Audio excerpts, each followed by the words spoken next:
আসসালামু আলাইকুম রহমতুল্লাহ। ভারত মিয়ানমার নিয়ে আব্বাসির ভুয়া থিওরি, জামাত ইসলামীর বাস্তববাদ ও সাম্প্রতিক নানান উপায়ে ইসলামপন্থীদের ঝুঁকির মধ্যে ফেলছেন আব্বাসি, ডক্টর এনায়েতুল্লাহ আব্বাসি। ভালো বক্তা, ভালো বিতার্কিক, ভালো ফেতনাবাজ এবং অবদানও আছে। ঐতিহ্যবাহী পরিবারের সন্তান। বাংলাদেশের ইসলামপন্থীরা, বিশেষ করে যারা পলিটিক্যালি কনসাস এবং directly related to Democratic Islamic politics, তাদের অনেকেই আব্বাসী সাহেবের ভক্ত এবং আব্বাসী সাহেবকে স্পেস দেন। আমি মনে করছি আব্বাসী সাহেব বাংলাদেশের যারা মেইন স্ট্রিম ইসলামিক রাজনীতি করে তাদেরকে ঝুঁকির মধ্যে ফেলছেন। এখন এই বিভিন্ন সিকিউরিটি ইস্যুতে যখন আব্বাসী সাহেবরা কথা বলেন, উল্টাপাল্টা ভুয়া থিওরি নিয়ে আসেন, তখন ইসলামপন্থীদের এটা বড় বিপদের কারণ হতে পারে। আমি সাম্প্রতিক ঘটনার আলোকে আব্বাসী সাহেবের একটা ভুয়া থিওরি অ্যানালাইসিস করব, যেটা খুবই ক্ষতিকর। মিয়ানমার সীমান্তে যে ঘটনাগুলো ঘটছে, বাংলাদেশের সাথে যে ধরনের বেপরোয়া আচরণ করছে, এটা বেশ কয়েকদিন যাবতে ঘটছে। এই রিলেটেড ইস্যুতে এবং ভারতের যে আধিপত্যবাদী নীতি, এগুলো নিয়ে এনায়েতুল্লাহ আব্বাসি কথা বলেছেন। কথা বলতে গিয়ে তিনি যে থিওরি দিয়েছেন, এটা চরম উদ্বেগজনক, এটা কিছুতেই কাম্য নয়।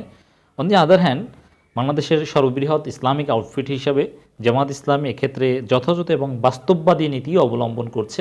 হ্যাঁ, কথাবার্তা বলার ক্ষেত্রে, বিবৃতি দেওয়ার ক্ষেত্রে হয়তোবা সর্বোচ্চ মানের হয়নি, এখন ভালোর তো শেষ নেই, কিন্তু জামাত এক্ষেত্রে বাস্তববাদ অনুসরণ করছে।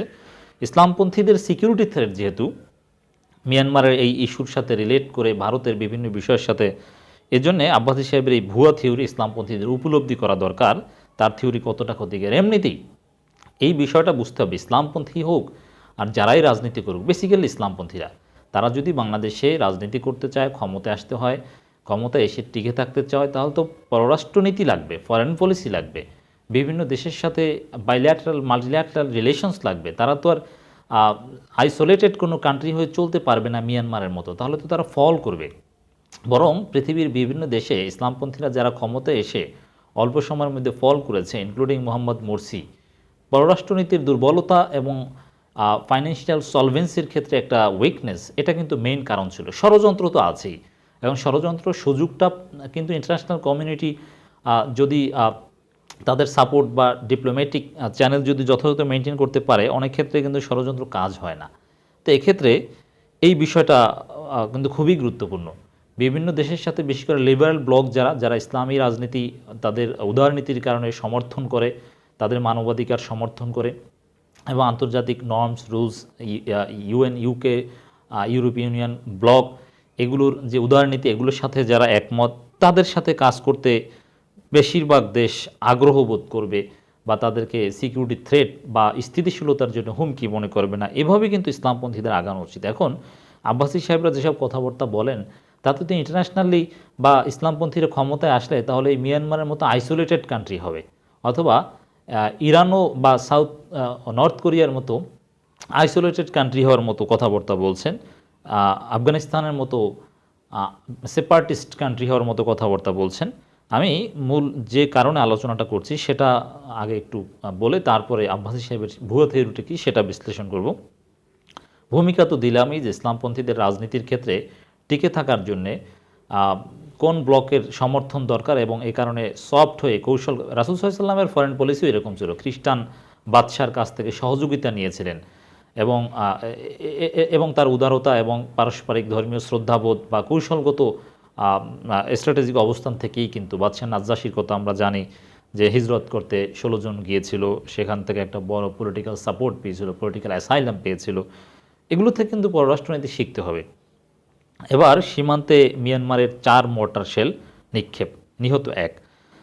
বান্দরবানের নাইক্ষ্যাছড়ি উপজেলার ঘুমধুম কেনার পাড়া সীমান্তে মিয়ানমারের ছোড়া 4টি মর্টার শেলের বিস্ফোরণে এক রোহিঙ্গা যুবক নিহত হয়েছে। নিহত কোন যুবক হয়েছে সেটা ভিন্ন আলোচনা, বাংলাদেশের সীমান্তে একজন মানুষ মারা গেছে, এই কারণে রোহিঙ্গা যুবক উল্লেখ না করলেই ভালো হতো। সময় টিভি এটা করেছে। শুক্রবার 16 সেপ্টেম্বর রাত 8টার দিকে এ ঘটনা ঘটে। এতে আরও 6 জন আহত হয়েছে বলে জানা গেছে। তাৎক্ষণিকভাবে হতাহতের বিস্তারিত পরিচয় জানা যায়নি। যাই হোক, এটা হচ্ছে মূল নিউজ। এখন এতে আমরা সরকারের আনুগত্যের মধ্যে থেকেই সরকার জনগণ সবাই প্রতিবাদ করবে। সরকারের পররাষ্ট্রনীতি সমালোচনা হতে পারে, কিন্তু সবার আগে মিয়ানমারের সমালোচনা হবে। এক্ষেত্রে যারাই প্রতিবাদ করুক, বিবৃতি দেন, শুধু সরকারের সমালোচনা, এটা কিন্তু এই ধরনের ইন্টারন্যাশনাল বা রিজিওনাল সিকিউরিটি ইস্যুতে কথা বলার ক্ষেত্রে দূরদর্শিতা নয়। যুদ্ধে জড়িয়ে যাওয়া এটাও কিন্তু বাংলাদেশের জন্য মোটেও শোভনীয় বা ভালো কোনো কাজ নয়। আবার স্বাধীনতা সার্বভৌমত্বের ক্ষেত্রে ছাড় দেওয়াটাও যৌক্তিক নয়। মাননীয় প্রধানমন্ত্রী কথাটা এখানে আমি সমর্থন করছি। সীমান্তের কাছাকাছি সশস্ত্র সংঘাতের বিষয়ে সর্বোচ্চ সংযম দেখাচ্ছে বাংলাদেশ। যুক্তরাজ্যে বসে বাংলাদেশের প্রধানমন্ত্রী বলেছেন। এর মানে এটাও কিন্তু একটা, মাননীয় প্রধানমন্ত্রী পররাষ্ট্রনীতি বুঝেন, তার কথার মধ্যে ডিপ্লোম্যাটিক ল্যাঙ্গুয়েজ আছে, ইঙ্গিত আছে।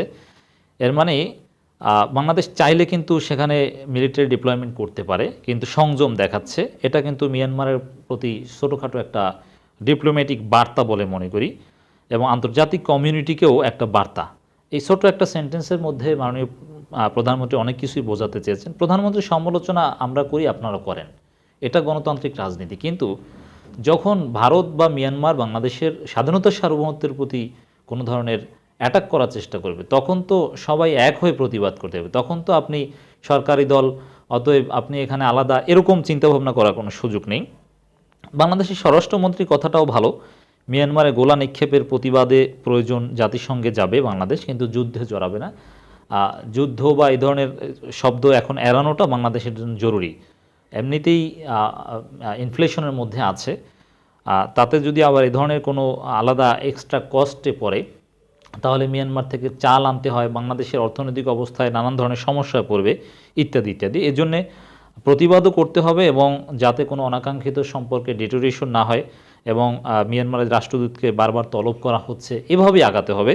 এজন্যে শুধু প্রতিবাদ করলে, মিয়ানমারের বিরুদ্ধে দুই চারটা খুব গরম গরম কথা বললে হবে না, অনেক বাস্তবতা মাথায় রেখে কথা বলতে হবে। এক্ষেত্রে সরকারের অবস্থান ঠিক। আবার সরকার সীমান্তের কাছাকাছি নিরাপত্তার জন্যে মিলিটারি ডিপ্লয়মেন্টের চিন্তাভাবনা বা ইঙ্গিত বা জিয়াউর রহমানের যে সিস্টেম ছিল, এগুলোর চিন্তাভাবনা করতে পারে অ্যাটলিস্ট কিছু, যাতে মিয়ানমারের কর্তৃপক্ষ সংযমী হয়। তা এখন বিএনপির বক্তব্য এখানে চমৎকার, কিন্তু আব্বাসী সাহেবরা জামাতের বিবৃতিও ঠিক আছে, রাষ্ট্রের আনুগত্যের মধ্যেই কথা বলেছেন। বিএনপির কথাও চমৎকার। বিএনপি একদিকে জামাতের মতো সরকারের নতজানু নীতির কারণেই মিয়ানমারের অধ্যত্বপূর্ণ আচরণ বাড়ছে, মির্জা ফখরুল ইসলাম আলমগীর এভাবে সমালোচনা করেছেন। এটাও করবে, বিরোধী দলগুলো সরকারের সমালোচনা করবে, কিন্তু মেইনলি হবে মিয়ানমারের সমালোচনা। আমরা জাতিসংঘ ও আন্তর্জাতিক মহলের দৃষ্টি আকর্ষণ করছি মিয়ানমারের অধ্যত্ব প্রতিরোধে প্রয়োজনে ব্যবস্থা গ্রহণের জন্য। এটা কিন্তু বিএনপি বলেছে, চমৎকার। শুধুমাত্র সরকারের সমালোচনা তো আর নয়। আমরা বাংলাদেশ সরকারকে আহ্বান জানাচ্ছি স্বাধীন ও সার্বভৌম বাংলাদেশের ভৌগোলিক অখণ্ডতা টেরিটোরিয়াল ইন্টিগ্রিটি রক্ষার্থে মেরুদণ্ড সোজা করে যথাযথ ব্যবস্থা গ্রহণের জন্য। এখানে এই যে টেরিটোরিয়াল ইন্টিগ্রিটি এবং সরকারের প্রতি আহ্বান কখন জানায়, সরকারের আনুগত্য করে। এজন্যে এ ধরনের সিকিউরিটি ইস্যুতে সরকারের কাঠামোর মধ্যে থেকেই প্রতিবাদ বা যা বলা, বিএনপির বিবৃতিরা সবচাইতে বা কথাটা স্মার্ট হয়েছে বাস্তবতা নিয়ে। এখন এই ভারত মিয়ানমার বা এই ধরনের ইস্যুতে আব্বাসী সাহেব কিছুদিন একটা থিওরি দিয়েছেন যে তিনি স্বাধীনতা সার্বভৌমত্বের পক্ষে খুব প্রেম দেখিয়েছেন, ভালো। তিনি বলেছেন যে প্রয়োজনে বাংলাদেশের সেনাবাহিনীর সাথে, সেনাবাহিনীরও প্রশংসা করেন তিনি, অবশ্যই প্রশংসার যোগ্য, প্রত্যেকটা মাদ্রাসাকে ক্যান্টনমেন্ট ঘোষণা করা হবে। এই যে কথাটা, এর মানে এই যে মিয়ানমারকে মোকাবেলা করার জন্যে প্রয়োজনে মাদ্রাসাকে ক্যান্টনমেন্ট ঘোষণা করা হবে, আব্বাসীরা যুদ্ধ করবেন, এইসব উদ্ভট কথাবার্তা তিনি কোথায় পান, কি প্রয়োজন? এটাই তো, এটা কোনো আন্তর্জাতিক আইন বা বাংলাদেশের কোনো সিস্টেমে আছে বা কেন, যৌক্তিকতা কি? বাংলাদেশের কি সীমাবদ্ধতা আছে মিলিটারির? তারা তো বিভিন্ন বাস্তবতার নিরিখে এখানে সেনাবাহিনী হয়তো বা মুভ করছে না বা ডিসাইসিভ অ্যাকশনে যাচ্ছে না, সময় নিচ্ছে, ডিপ্লোম্যাটিক সমাধান খুঁজছে। কিন্তু মাদ্রাসাগুলো ক্যান্টনমেন্ট বানাতে হবে, এই থিওরি আপনি কে বলেছে? মাদ্রাসার কাজ কি ক্যান্টনমেন্ট? মাদ্রাসায় এলেম চর্চা হবে, তাদের কাজ কখনোই যুদ্ধ করা নয়। হ্যাঁ, গণতান্ত্রিক রাজনীতি ব্যক্তিগতভাবে যার ইচ্ছা সে করতে পারে, এটা বাংলাদেশের সংবিধান তাদের অধিকার দিয়েছে। কিন্তু মাদ্রাসাগুলো ক্যান্টনমেন্ট, এই যে কথাটা, এটা একটা ভুয়া থিওরি। এই ধরনের কথাবার্তায় কিন্তু যারা সিকিউরিটি এক্সপার্ট, ইন্টারন্যাশনাল স্ট্র্যাটেজিস্ট, তারা কিন্তু বিচ্ছিন্নতাবাদী হিসাবে বা উগ্রবাদের একটা রসদ হিসাবে এগুলো বিবেচনা করে। অতএব এই ধরনের কথা ইসলামপন্থীরা, মেইন স্ট্রিম যারা, তারা যেন কেউ বিভ্রান্ত না হয়। এটা একটা ভুয়া থিওরি, এটা কোনো প্রয়োজন নেই। বাংলাদেশ আর আফগানিস্তান এক নয়। বাংলাদেশ যতই নির্বাচন নিয়ে বিতর্ক থাক, বাংলাদেশ সেনাবাহিনী সুসংগঠিত এবং বাংলাদেশের পররাষ্ট্রনীতি, বাংলাদেশের অর্থনৈতিক অবস্থা, নানান কিছু দিক বিবেচনায় মাথায় নিতে হয়। অতি উৎসাহী হয়ে এই কথিত স্বাধীনতা সার্বভৌমত্বের নামে মাদ্রাসা ক্যান্টনমেন্ট ঘোষণা করে যুদ্ধের কোনো প্রয়োজন নেই। জাতিসংঘের মাধ্যমে ডিপ্লোম্যাটিক প্রসিডিউরের মধ্য দিয়ে সমাধান করতে হবে। আব্বাসী সাহেবদের এইসব ভুয়া থিওরি, এগুলো কিন্তু মিয়ানমারের কানে যায় বা অনেক আন্তর্জাতিক সম্প্রদায়ের কানে যায়, তখন কিন্তু ক্ষতিকর বলে মনে করি। ইসলামপন্থীদের জন্য, দেশের জন্য ক্ষতিকর, বাংলাদেশের জন্য ক্ষতিকর। এক্ষেত্রে জামাত ইসলামীর বিবৃতি নিয়ে আমি আলোচনা করেছি, বাস্তববাদী বিবৃতি। তারা কিন্তু এ ধরনের উদ্ভট কথা বলে না, সরকারের কাছে বা রাষ্ট্রের কাছেই তারা দাবি জানায়। তারা জামাত কখনো নিজেদেরকে আলাদা সত্তা হিসেবে কল্পনা করে আন্তর্জাতিক কোনো সিকিউরিটি ইস্যুতে প্রতিবাদ জানায়নি, বরং রাষ্ট্রের অংশ হিসেবে প্রতিবাদ জানিয়েছে। সাম্প্রতিক এই ঘটনায় আব্বাসী সাহেবের এই ধরনের থিওরি আমি উদ্বেগজনক মনে করছি। আবার গণতন্ত্র নিয়ে কথাবার্তা, তরুণ প্রজন্মকে, টোটাল ইসলামপন্থীদেরকে তিনি একটা ঝুঁকির মধ্যে ফেলে দিতে চাচ্ছেন। বাংলাদেশ এতটা দুর্বল হয়নি, বাংলাদেশ সেনাবাহিনী বা এতটা সিরিয়াস কোনো ঘটনা ঘটেনি সাম্প্রতিক যে মাদ্রাসাগুলোকে ক্যান্টনমেন্ট ঘোষণা করতে হবে। এটা কখনোই প্রয়োজন হবে না। আধুনিক যুগে এই ধরনের থিওরি হচ্ছে ভুয়া থিওরি। এমনকি কনস্ক্রিপশন সিস্টেম, এই কনস্ক্রিপশন কি এটা তো আর আব্বাসী সাহেব জানেন না। সাধারণ জনগণ, এটা সমাজতান্ত্রিক দেশে ছিল যে 18+ সব জনগণকে ট্রেনিং নিতে হবে। এটা এখন এই জাতিসংঘের যুগে এখন কিন্তু এই ধরনের কোনো সম্ভাবনা বা প্রয়োজন নেই। পৃথিবীর বিভিন্ন দেশে কনস্ক্রিপশন থেকে ফিরে এসেছে। এমনি পাবলিক মিলিটারি হবে, এটা কখনোই নিকট ভবিষ্যতে প্রয়োজন হবে না। এখন তথ্য প্রযুক্তির যুগ।